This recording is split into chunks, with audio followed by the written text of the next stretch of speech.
Welcome to Talking Buffalo, featuring conversations with guests from around the world of sports, media, pop culture, and all things Buffalo. With your host, Patrick Moran.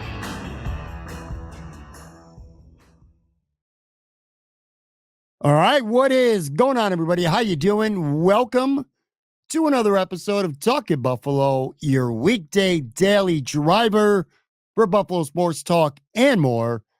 Today's episode is presented by Golf Dojo. Your space, your time, your game.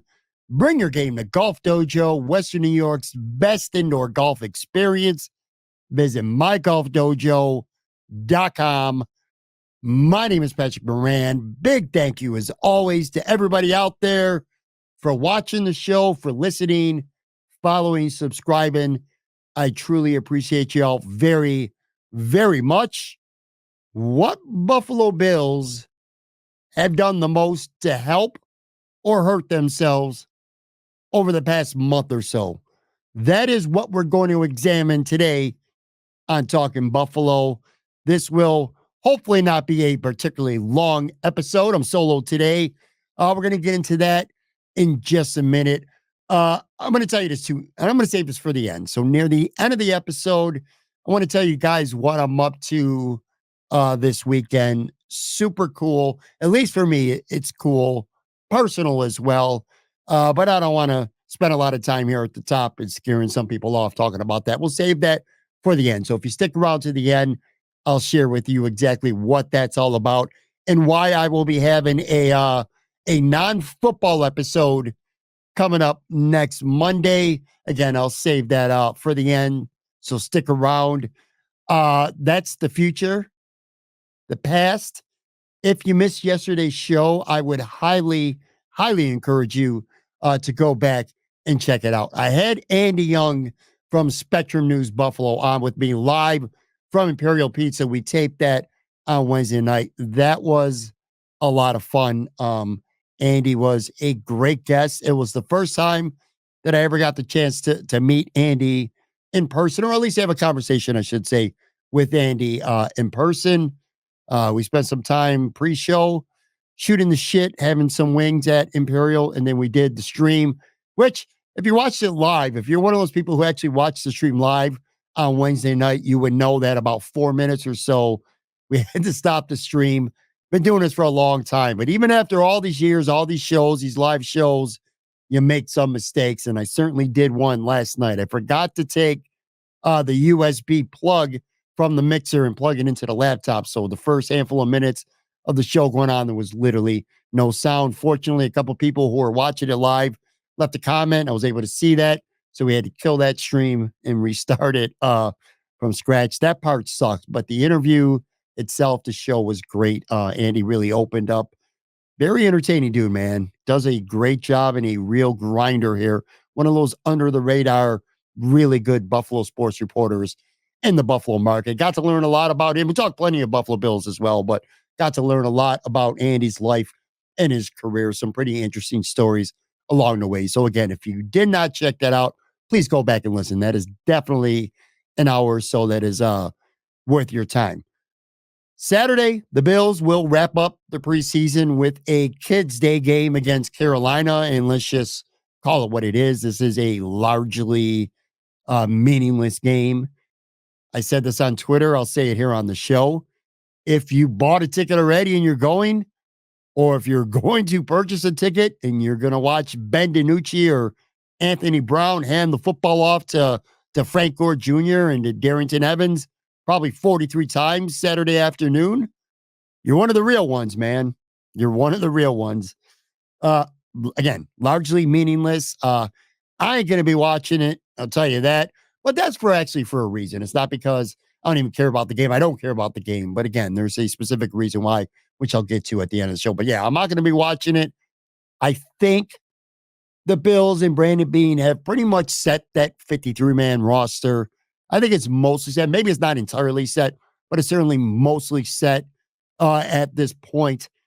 Honestly, I'd say Saturday may have an impact on the chances of maybe 2 let's say a maximum of maybe 4 to 5 guys at most, whether they make this team or not. It might not be the difference, but that game might go a long way towards determining if they make this team. I think there are very, very few spots that are truly being contested by this point of the process leading up to the regular season.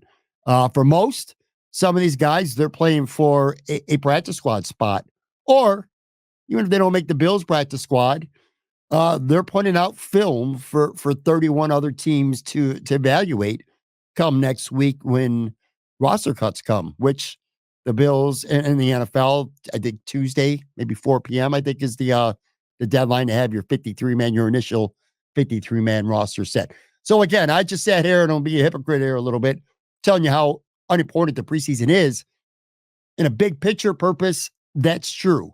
But don't tell that to a bunch of players who are going to go out Saturday because they're playing in some cases for their livelihood. Again, whether it's making this active roster, possibly getting an opportunity to get picked up on waivers if they get cut by the Bills, or landing on a practice squad. Again, whether it's Buffalo or somewhere else. So jobs literally are on the lines. You can never completely downplay a preseason game, even if it doesn't mean anything in the standings, or for the most part, who's going to make your active 53-man roster. Obviously, it's all about depth, who's playing Saturday. And of course, the most important thing is that it's about being injury-free. Nothing else really matters in the grand scheme of things again, but, you can say that about any preseason game. I want to pull up real quick here. I made a list of how I think personally the Bills' 53-man roster plays out right now. Like, if there's no injuries on Saturday, if nothing wacky happens, and Brandon Beane had to submit his 53-man roster right now as I'm recording this. I think this is the current Buffalo Bills 53-man roster. I got 2 graphics on the video side. On the audio side, I'll run through them. Not counting special teams here. To me, that's pretty obvious. It's Tyler Bass, it's Sam Martin. Maybe Sam Martin shouldn't be quite the lock, but I got him as a lock. And then, of course, Reed Ferguson as a snapper. So I'm talking about the 50 other guys who are going to make this team. And I also got Matt Milano initially making the team and then going to IR right away. Like, I think Reed Ferguson has happened in the past. Reed Ferguson is probably going to be a quick little, we'll call it a parking lot cut. It's like you're cut for now, but don't leave the facility because you'll be back tomorrow. Here's a couple G's. There's a nice little bonus for your trouble over the course of 24 hours or so. Because Matt Milano's making the team, but he's obviously going to IR. IR is a whole different discussion. It's a little bit different this year, but I'm not going to get into that today. I don't want to take an hour talking about that. We'll talk about that early next week as the cuts start to come in. But anyway, again, let me pull it up here on the video side. 53-man roster outlook as things stand right now. I got 23 players on offense, quarterbacks, Allen and Trubisky. Trubisky we'll talk about in a little bit. That is initial. I don't think that's going to be what you see come week 1, but he's going to, I think, initially make the 53-man roster. Running backs, I got 4. Very self-explanatory. Cook, Davis, Johnson, Reggie Gilliam. Wide receivers, I got the Bills keeping 5. Shakir, Samuel, Hollins, Coleman. I do have MVS. We'll talk about him in just a few minutes. Tight ends, I got 3. Kincaid, Knox, Morris. Morris, depending on the severity of his shoulder, could be potentially an IR candidate to start the season, which may open up an opportunity for someone else. But if he's going to be back relatively early, I don't see that happening. Either way, he's making the 53-man. Offensive line, I got 9. I got Dawkins, Torrance, McGovern, Edwards, Brown. Those are your starting 5. I got Anderson and Vandermark. Those are your first 2 off the bench. And then I got 2 rookies making this team, Tylan, Grable, and SBPG. I think he's going to make the team as well. Not good news for Al Collins. We'll talk about him in a little bit. On the defensive side, some more bodies. I got 27. So 27 on defense, 23 on offense. Edge rusher, I got 6 guys making the team. Rizzo, Epinesa, Miller, and Smoot, of course. And I also got the rookie Solomon and Kingsley Jonathan making the team. Defensive tackle, we're going to go with 4. Oliver, Jones, Carter, and Johnson, Austin Johnson. I had a brain fart there for a second. Linebackers, 6. This will be fun. This is interesting. This is not set in stone. One of the few that aren't. We'll talk about this a little bit here in just a few minutes. But Bernard and Williams, obviously starters. I do have Spector making the team, although we could end up on IR. Andreesson, I do have him making the team. Deion Jones making the team, and the 5th-round rookie, Ulofoshio, making the team, but by no means, I don't think a lock right now. Corners, I think all 6 of these guys are locks. Douglas Benford, Taron Johnson, Elam, Jamarcus Ingram, and the rookie Daquan Hardy. And then I got the Bills keeping 5 safeties, Rapp, Edwards, Bishop, Lewis, and DeMar Hamlin. Like I said, I think there's going to be, well, in terms of notable cuts, at least when you look at that initial 53-man roster, I don't see big name cuts, but I don't have Liel Collins making this team initially. I don't have KJ Hamler making this team. Zach Davison, the tight end, a really good camp, but I don't think he makes his 53-man. I got Deshaun Williams, a defensive tackle, not making a team because I think the Bills keep 6 edge guys. And I don't know if you want to keep 5 defensive tackles as well in the active roster. They could, but carrying 11 guys on the active roster for defensive line may be a lot given the makeup of this team and their injuries. And then I got Nicholas Morrow not making this team just because he's not on the field. He has not been on the field pretty much at all during camp or the preseason. And other guys have kind of stepped up, namely Joe Andreesson, and making him a little more expendable. But we'll see, because guys, again, like Quentin Morris could end up on IR. Mitch Trubisky, I think, is going to end up on IR if not cut. A couple other guys out there as well. We'll see how it plays out. I feel like linebacker is the one spot on this team going into Saturday where I don't feel completely confident. But I feel like every other name, every other position I just ran off, I have a reasonable amount of confidence anyway that those are going to be guys who make this team or don't make this team. Linebacker, there still may be something to be decided come Saturday, whether it's performance on Saturday or whether it's the health of a guy like Morrow or a guy like Spector.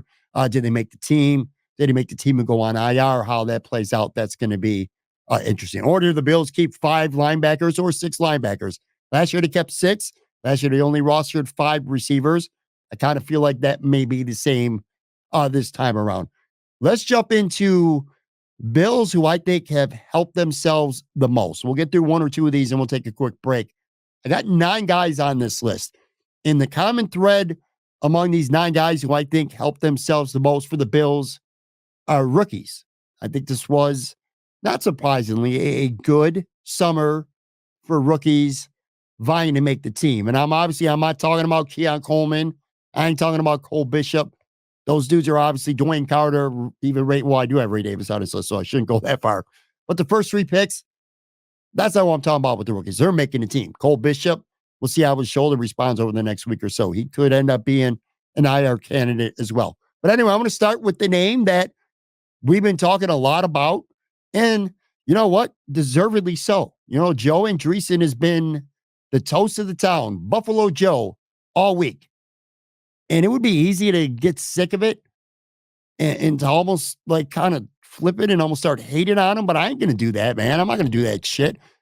It's Joe Andreesson. And there's nobody on this football team that has done more over the last month or so to help his cause than Joe Andreesson. And I don't think it's close either.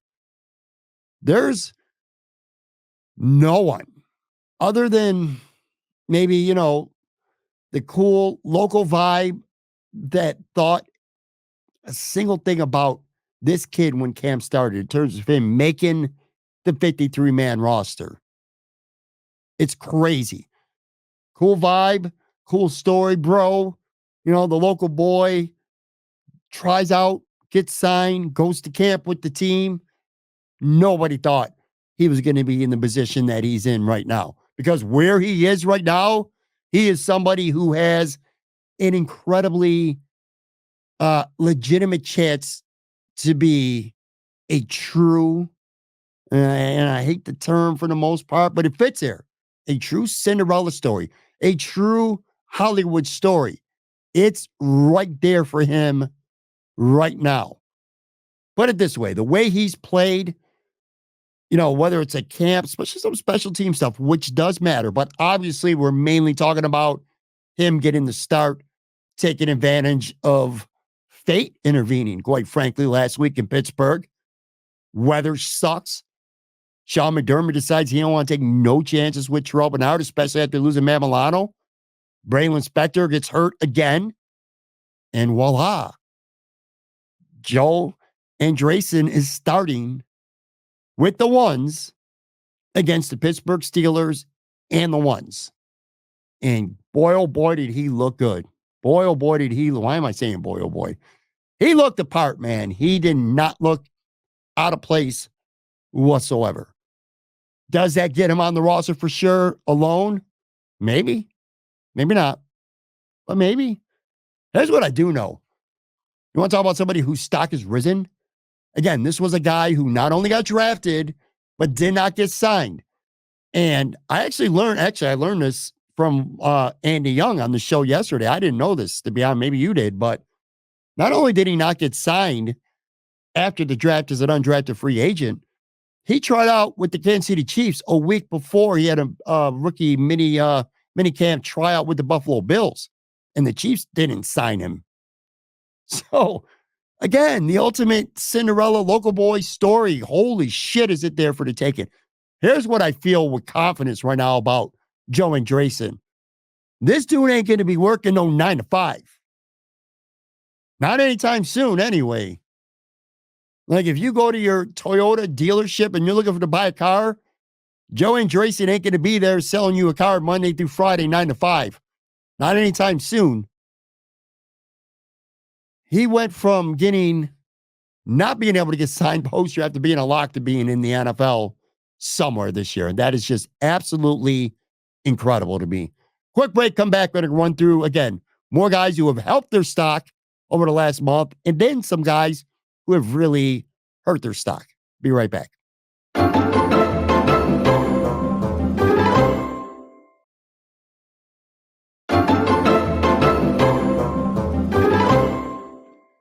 All right, we're back. We are talking some Buffalo Bills who have helped or hurt themselves most over the last month. We talked about Joe Andreesson before the break. Let's continue. I'm going to fly through these a little bit quicker now.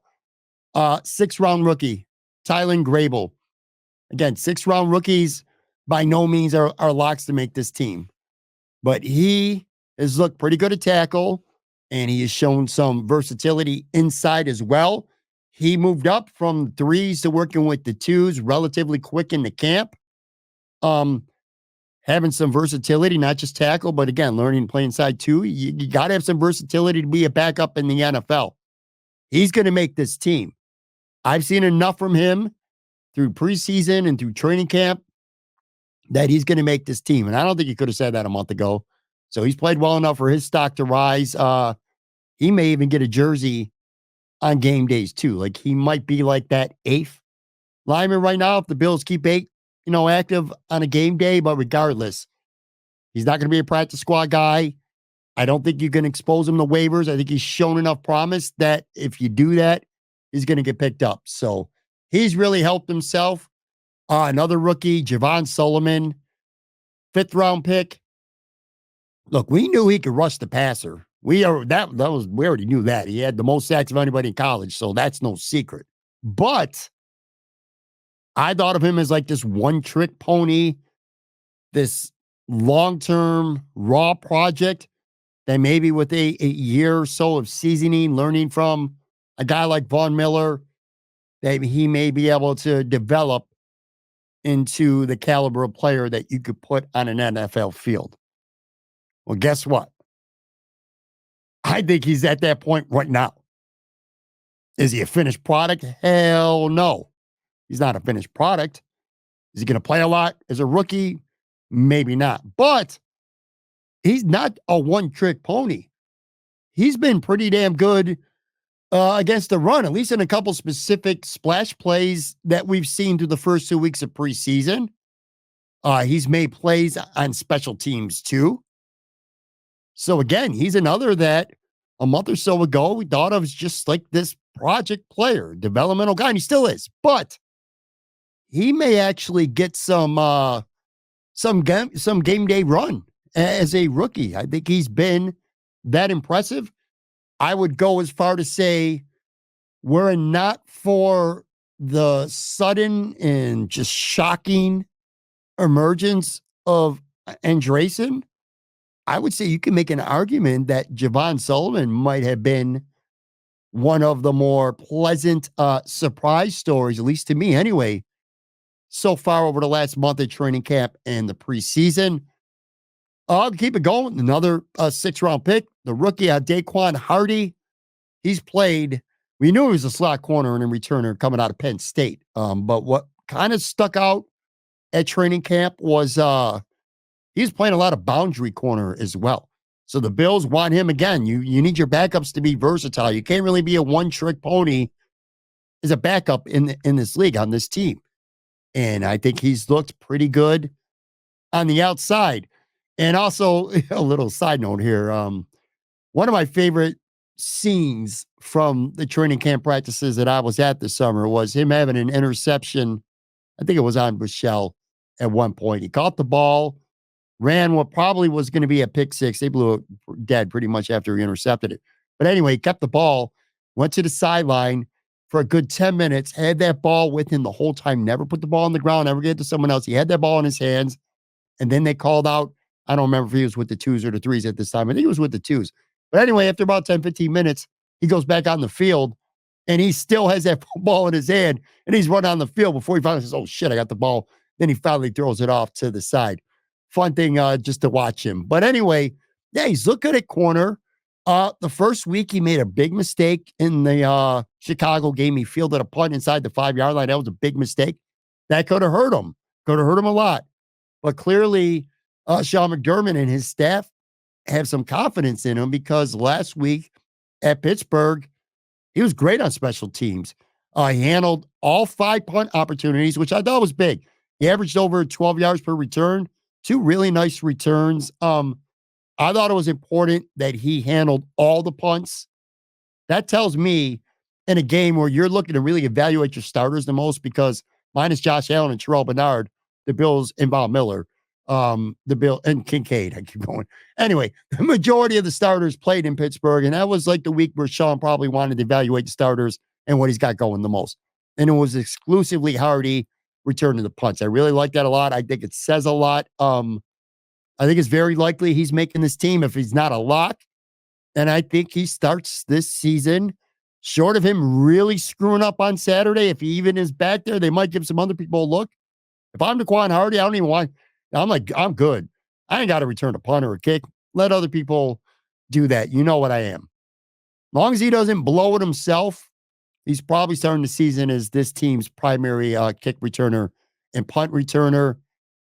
Tyrell Shavers is another guy that I have on my list. Really, especially early on, man. He had a really, really good early part of camp. Good camp overall. Really hasn't done anything special by any means through 2 preseason games. In fact, I think he had 2 special teams penalties last week at Pittsburgh. That certainly didn't help his cause. But when you talk about a guy who's really helped himself, I mean, this is a guy in Shavers who's probably went from 9th, maybe even 10th on the wide receiver pecking order to start training camp to a guy who can definitely make this team, especially if they keep 6 receivers, which is possible. If they only keep 5 receivers, I think his only realistic path to this team is if they were to have MVS initially make the team and then put him on IR or actually cut MVS, which I do not see that happening. But I don't think he goes on IR either because Sean McDermott was talking about on Thursday, there's a realistic chance that both Samuel and MVS could be back for week 1 against Arizona. So that doesn't have the makings, the sounds of somebody who they would plan on putting on IR. But you never know. They might want to just redshirt, so to speak, MVS for the first 4 weeks of the season and see how things play out. Shavers has a chance to make the team. That's my point here. Worst case for him, I think he's earned a practice squad spot. I got him ahead. Again, I had him 9th or 10th going into camp. Most people did as well. I think he clearly has supplanted KJ Hamler and Justin Shorter and Andy Isabella for sure. Like if the Bills keep 6 receivers, I think Shavers gets in before any of them. Or if they IR or cut MVS and they still only keep 5, I think Shavers gets the nod before any of them as well. A couple more here I wanted to get through. A couple running backs, actually. One, Frank Gore Jr. And let me be clear here, all right? Frank Gore Jr. is not making his football team. Let's be crystal clear about that. But again, a guy who's helped himself. I think he's shown enough at camp, and especially last week at Pittsburgh, that he can at least make the practice squad. Now, there's not many people who I would for individually. Well, I shouldn't say that because this game's going to mean a lot for a lot of people. But this is a big game for him Saturday in Carolina. That's what I'm getting at here. Here, Darrington Evans are definitely making the practice squad, and it's possible for both of them to make it. But, Gore Jr. has went from being just his famous Hall of Fame father's kid, having a cup of coffee here, to quite possibly sticking around. So he's helped himself just from the perspective of he went from somebody who's, just you're doing it out of gratitude, maybe to dad, giving him a look, giving him a little bit of experience before you send him packing. He may end up on this practice squad. He's had a good summer. Ray Davis, I'm going to throw him on there as well. 4th round rookie. He's never been in danger of not making this team, obviously. But I think he's gotten better throughout camp. I think he's really helped himself, and I feel like he kind of broke through a little bit against Pittsburgh last week. 8 carries, 58 yards, and more importantly than the stats, he looked good doing it. He looked good doing it. He catches the ball out of the backfield well. He's a pretty good pass blocker. Still got a lot of work to do on that, but I think he's gaining the confidence from Sean to be like that Latavius Murray type role, a younger Latavius Murray. Last year, Latavius Murray had a pretty substantial role in this football team until near the end of the year. Age, I'm sure, had plenty to do with it, but he fell off a cliff. Obviously, you don't think Ray Davis is going to do that. So I think he's in line to have that type of role, playing a lot of third downs, some pass blocking, change of pace. Or if James Cook gets hurt, or he but continues to have problems with drops or his play falters, whatever, you may see more than just a small role from Ray Davis, maybe more so than Ty Johnson. So I think he's helped his stock. I think he's shown that he can be the real deal at running back. And then I got I got 2 more people. My bad. Kingsley Jonathan's on my list. Between drafting Solomon and signing Casey Toohill, it felt to me like it was inevitable that Kingsley Jonathan was going to be the odd man out. He still might, but he's played really well. I mean, he has shown out during practices. He's played good in both preseason games, I think. He can make plays on defense. I think he has good value on special teams. Hell, I think you might be able to go as far to say he could be a core special teams player. I feel that way. Probably on the roster bubble right now because, that 53 is often a numbers game. Like you might want to go one less edge because you want to keep one more receiver or one extra linebacker, offensive lineman, whatever. If you keep an extra guy more than you expect, that means you got to take from another spot. So he could be on the bubble, but unless they only keep 5 edge guys, and I don't think they're going to do that, by the way. I think he's played himself into a roster lock. So I expect him to make this team. I did not expect him to make this team about a month or so ago. So his stock, he has really helped himself. And then the last guy I got on my list is another UB kid, man, Jamarcus Ingram. I really thought a month or 2 ago that the Bills were going to add another veteran. And by veteran, like Ingram's technically a veteran. I'm talking about a seasoned veteran, a guy who's been out there who's played a lot. I thought they would add another veteran corner to the mix to kind of support Kyrie Elam behind the starters. But from what I've seen, it looks like Ingram has filled that role pretty nicely himself. I think he's played well enough this summer that Brandon B can feel comfortable with Elam and Ingram and maybe Hardy too behind the starters. So, by the way, good for Jamarcus Ingram too, because tell you, man, it's another good UB story. He definitely won respect from me this summer because I really did not think much of him. And much of his chances at all about a month or so ago. So again, like I said, I think he has helped himself and played his way into to a point where I would call it a big surprise were he not to make this football team. All right, a real quick break here to let you know, hey, golf fans, and I know there's plenty of you out there watching and listening right now. Want to let you know that whether you're a beginner that's brand new to the sport, trying to truly learn the game, or even if you're a regular fixture on the course, looking to get your game up to that next level by getting lessons, I'm here to tell you right now that the teaching pro you need in your life is definitely Jeff Metis, an award-winning PGA professional. Jeff has been helping golfers of all skill levels get the very most of their ability for nearly 3 decades. Jeff is also a well-known voice of golf off the course as well, as co-host of the Tee to Green Show on WGR 550 alongside Brian Cozio. Lessons with Jeff Metis will drastically change your game for the better.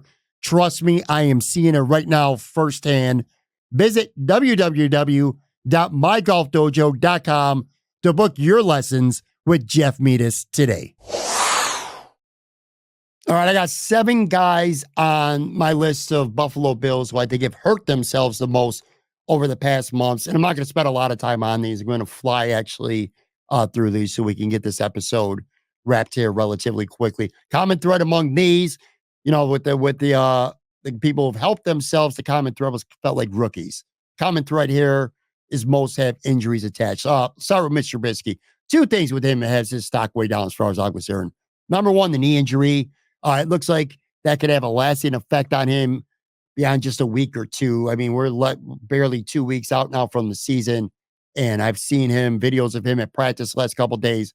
He doesn't even look like he's close to being ready. So I do not see him being ready to be Josh Allen's number 2 come week 1. We'll see how that plays out. So that's an issue, of course. And then the other thing is he has absolutely positively stunk. He has looked lousy at camp, and I mean lousy, shockingly lousy. Like, there were so many reps, and not even just 11 on 11, 1-on-1s, 7-on-7s, where if the ones were out and I see a terrible throw to somebody, I'm thinking automatically assuming it was Shane Bichelle, and one. More times than not, it was Mr. Trubisky. He has just looked like the shits at camp, and somehow even worse, they're not just one, but both preseason games. I've lost confidence in him fully, and this is before the injury even came out. With the injury, I wonder if he's going to stick around. I mean, I could see a scenario where he makes the 53-man roster initially, and then they reevaluate. Not sure about placing him on IR or, just calling him back up when he's ready. I don't know. But, you only get to put guys on IR and have them come back before the season's over. It's 8 times this year. And I don't know if he's worth being one of those. His stock to me so down, I could see them bringing in Kyle Allen if he gets cut by the Steelers, or maybe a guy like Taylor Haneke or Trey Lance, PJ Walker, Tyler Huntley. There's others out there. Someone else. If those guys are cut, or maybe Brandon Beane just wants to, he's willing to give up peanuts to get some, in his draft capital to get a guy. But I do not see Mr. Trubisky. Now, obviously, look, if Josh goes down for an extended period of time, you're screwed. Just like most teams in the league, you lose your starter, you're screwed. But, you lose Josh 2-3 games. You want a guy who you feel like you could have some confidence you could at least go 500 or better with while Josh would be out. Mr. Trubisky, to me, more and more is becoming not that guy. Leal Collins, being a veteran on the offensive line, almost 0 veteran quality depth there. You would have figured he was going to be a lock as long as he could stay healthy, but he's been awful. Bad. He looks slow. Too slow to play tackle. That's glaringly obvious. So basically now he's just a guard, and he hasn't looked really good at guard either. To use the phrase the cool kids like to say, he looks cooked out there. I don't think he makes his team. If they want a veteran that bad, like if they don't trust Anderson or Van der Mark to have to be, those swing guys, and they want to get a vet guy, check the waiver wire, give up a 7th rounder for somebody. I don't know, but it ain't going to be Leal Collins. I got MBS on my list as well. I'm going to preface this by saying, this is a guy who A few months from now, I can look back and say, who gives a shit about preseason stock up and down, stuff like that, provided he's healthy, of course. We know who he is, and we know what he brings. We know the good stuff, the playoff performances, the vertical threat.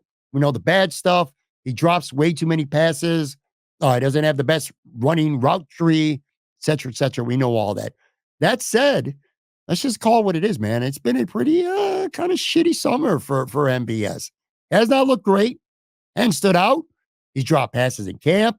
He dropped a pass against Chicago, got hurt last week against Pittsburgh. I still think he makes the team, even if it's only if they only keep 5. I still think he's that 5th guy, even though we don't do shit on special teams. The injury news, like I said, it sounded promising on Thursday. It's not going to be too long. Maybe he doesn't go to IR. Maybe he's got to miss the first couple games, 2 games or so, and he's just simply on the 53-man roster and he's inactive. He'll have a role at some point, I think, on this team, and he can do some good things. You know, his numbers for the season might not look great, but he might have those 1 or 2 games where he pops, and that might get you that victory or 2 wins. That's going to win you the division. But again, we're talking about players who have helped and hurt themselves over the last month, and there's just no way that MBS has helped himself. He's definitely hurt himself on some levels anyway. Braylon Spector on my list. I like him. It's simple. I don't really need a deep dive into this, man. You got to be healthy, and he cannot stay healthy. The old saying is true with him. You know, the best ability is availability, and he's a good special teams player, pretty good depth player. He can do some things at pass coverage, pretty good against the run, but that shit means nothing when you can't stay on the field. He could ultimately be known as the guy who, indirectly gave Joe Andreesson a shot and put Joe on the map. I think his status with making this team is very much in question, whether he makes it 53, whether he makes it 53 and goes on IR, whether he gets cut. I think everything's on the table when it comes to him. KC2 Hill, I thought when the Bills signed him early on, at least anyway, that I thought he would be an interesting depth piece, like maybe like DE4 on this roster at the time anyway, and that never materialized. He's been hurt, been ineffective. The few times he's actually been healthy, I look at his roster right now, I think he's defensive end 7, maybe even 8, behind Cameron Klein. Regardless, I think the ship has sailed for KC2 Hill to make this team over the past month. KJ Hamler hasn't been all bad from him.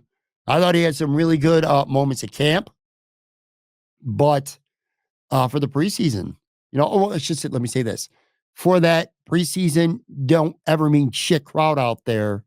I feel like he blew it against the Bears.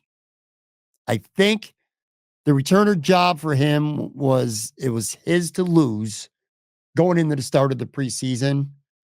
And now I feel the opposite. Now I feel the returning job is the rookie, Daquan Hardy's job to lose, if it's not over already. And Hamler had a drop last week against Pittsburgh. That certainly didn't help him. If they keep 5 receivers, I think he's screwed. And again, even if it's not MBS, and they keep Shavers, or even if they keep 6, I think it would be Shavers. If MBS makes a team, Shavers makes a team over him as well. So I don't know. Again, this mostly meaningless Carolina finale could end up meaning the world to KJ Hamler if his fate hasn't already been decided. Maybe I'm wrong about him. Maybe I'm being a little bit too hard on him because he has had some moments. But all in all, I don't know if maybe he shouldn't be on the hurt himself the most list, but he certainly didn't do enough to help him. Maybe at best, he's kind of where he was when camp started. Last guy in this list is actually the kicker, Tyler Bass. And look, he ain't going nowhere. I know that. They don't even have a kicker in camp who's going to challenge him. They'd be paying him something stupid, like I think like over $4 million or some shit in dead cap money just to say peanuts, $100K against the cap. So financially, just don't make any sense. I think Brandon Beane is sticking with him, short of him being an absolute disaster during the season and like literally missing a 41-yard field goal 1 or 2 times that would cost them a game. But, in terms of players who've hurt themselves, man, he's been shaky as hell all summer long. Not really preseason, but at camp, at practice. You hear about it every day from the Bills beat reporters out there. I can't imagine a lot of confidence in him right now, let alone him having confidence in himself. I hate to say it. I hate to see it, and I hope I'm wrong, but there's a relatively fair chance that that missed field goal last year against Kansas City ultimately ends up being the start of a downward spiral of his career. Again, I hope I'm wrong. He was one of the best kickers in the league not long ago, and he got paid like one too. But he's a mess right now, and this summer has been ugly. At least it has been in practice anyway. If nothing else, it's going to have you, I, and surely the Bills as well cringing when he lines up for a kick. So those are my 7 guys who I think have hurt themselves the most over the last months. Oh, so we're going to get out of here. I want to wrap up by saying this. I talked about this at the beginning real quick, and I'll be fast here. I'm going to have Chad DeDominicis on the show Monday. That's going to be pre-taped already Thursday night. It's going to be no Bills stuff, obviously, because there will be certainly some Bills things that happen between Thursday and Monday, including this game. So we're going to do a Sabres-themed episode. Chad DeDominicis, one of the best, also one of my favorite guests. Love talking to Chad. I'm actually taping that late Thursday night. That's going to drop on Monday. So no Carolina coverage or other Bills news on Monday's show. It's going to be, again, all Sabres, non-Bills stuff with Chad. The reason is this. I'm headed this weekend to New Jersey, and I'm going to a Moran family reunion, which, that's cool in any story. But in this case, it means a little bit more to me. This isn't just any family reunion. I'm sure many of you have been to family reunions through the years. In this case, I have not seen any of my family on my father's side, the Moran side, since he died in 1990. None of them. I have not seen any since 1990. My dad died in December of 1990. Saw a few of my relatives on my dad's side at his funeral. My entire Moran side of the family lives either like in New York City or New Jersey. So my dad died 34 years ago, and I have not seen anyone since. And in some cases, some of my younger cousins, or of course, the older ones who have children, I've never seen them ever. So this is going to be the first time in some cases I've ever seen some of my family. And in all cases, at least a minimum of 34 years. Not for any specific reason. Life happens. Again, I'm here in Buffalo, New York. I was young. I was only 19 years old when my dad died. And, it took years to process that, and just life happens. You move on. Everyone moves on. I lost contact with many of them in the years that followed. Thankfully, through social media, I was able to reconnect with most of them to find out who's alive, who's dead. Just kind of, redevelop those relationships with a lot of mainly my cousins. And that's been great. Social media sucks on a lot of levels, but one of the great things is it does give you an opportunity to kind of reconnect and stay close to your family. So that's been great. So for the last at least 8 to 10 years or so on Facebook, I've been Facebook friends with most of my family and kind of keeping up with them a little bit here and there, but never seen them before, or I should say since 1990. So I'm very excited. I'm very nervous. This was and has been a very big void in my life, I have felt. I'm happy. My life's been great. Can't complain. Very fortunate. I'm still here for starters. Doing pretty well. I have a roof over my head. I got a wife, some children, tons of friends, fun podcast, a decent career. A lot to be thankful for. But the void of not having a real relationship with so many family members on my dad's side for over 3 decades has sucked. And it's always left a big void in my life. So I get to fill that, man. It's stuff that I've suppressed for many years. So anyway, that's why come Monday, you're going to say, well, what the hell? You're not going to talk about the Bills-Carolina game. You're not going to talk about who's going to make this team, who's not going to make this team, or any news. No, because I'm pre-taping the show for Monday ahead of time. We will be back, football stuff on Tuesday. Expect to hear a lot about Bills cuts. I'm sure some of them will be coming in by the time we record late Monday, and other news by then. Joe from Queens will be joining me. I am sure that's going to be a very salty, as always, conversation with my guy, Joe. But anyway, that's going to do it for this episode. Thank you again for watching, for listening. Big weekend for your boy, going to New Jersey to see family. Wish me luck. Talk to you Monday.